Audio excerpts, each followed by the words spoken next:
Well, now we are going to have discussion regarding the 7-step approach to provide drug information. Why these 7 steps in providing the drug information? It is a systematic approach to provide the drug information. So all this entire systematic approach, it is being classified into the 7 steps. The first step is secure demographics of the requester. What do you mean by securing the demographics of the requester? Any healthcare professional can ask a question pertaining to the use of the medication, indication of the medication, dose of the medication, or efficacy of a particular medication in a particular clinical situation, or a patient wants to know how long it should be used, what are the probable unpleasant effects associated with the medication. So considering that, when we wanted to answer the request, we should know who is asking the question.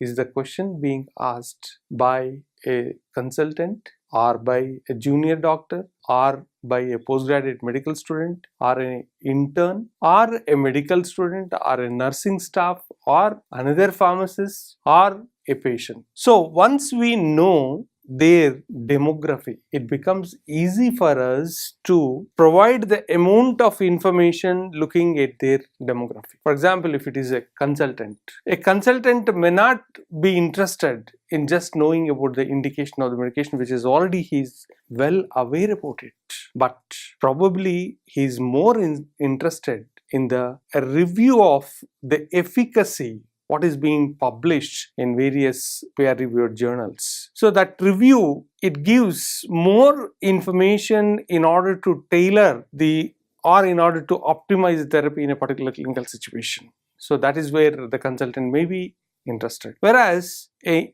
junior doctor may be interested not only the basic information or little about the optimization of the therapy, or sometimes adverse effects about the medication. Whereas a young intern probably want to know the indications of the medications, dose of the medication, and drug-drug interactions of the medications. Similarly, a nursing staff may be interested to know about the admixture part of the IV medicines, flow rate of a particular medicine while it is getting infused to the patient. For a patient, just to know about how to use regarding the safe use of the medication. So in this way, each one will be having their own interest in knowing about the medication. So it is always better to know who has asked the question. Once we know their status, who has asked the question, it becomes easy for us to synthesize the amount of the information